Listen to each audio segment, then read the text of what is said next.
somewhat morally. Yeah. This is different. what the Enlightenment wanted to do, was to, as I said, to find that position outside specific customs from which they could all be judged, and the universal doctrine of human rights was supposed to be that position.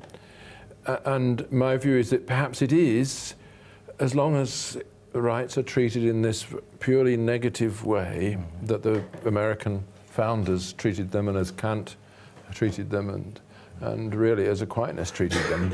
But when the doctrine of human rights starts escalating without any grounds, then all you're doing is imposing a new elite morality on people who can't possibly accept it. But there are problems. As we know, most of us feel that there are aspects of many of the Muslim societies that we are becoming familiar with these days, which we can't accept. You know, forced marriage, honor killing, even perhaps the constant concealing of women. You know, to us that is repugnant. But you know, there is a question in many people's minds: if you then just impose the Enlightenment liberal morality on these communities, are you doing them a service or not? Right. You know, there is a real conflict here, a conflict of values. But of course, some of our customs they probably also think are repugnant. Yes. So then, what are we to do? Well, the answer was that you know, to send them back home, but you can't say that.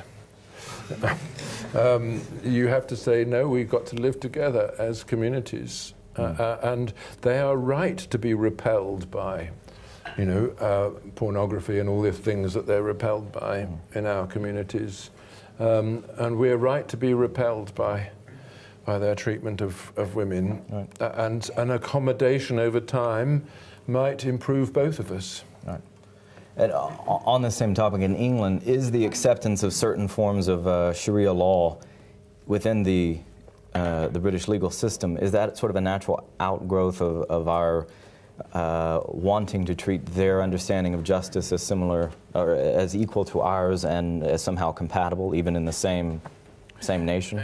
No, because our nation is founded upon the rule of law, and this law has always been secular, and what the law is settled by Parliament and by the courts in obedience to Parliament.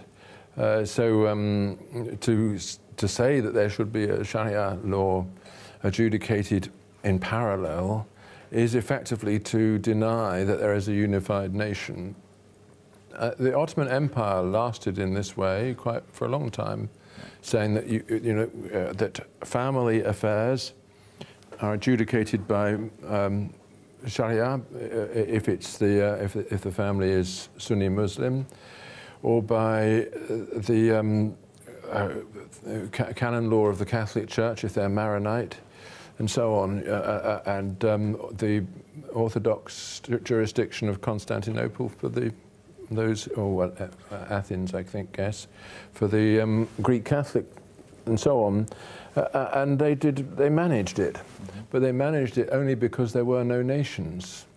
It was an empire without borders.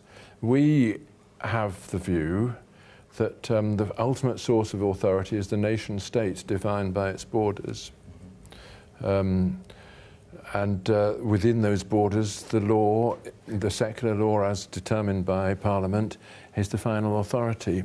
That's not just an arbitrary thing for us, that is the foundation of our obedience.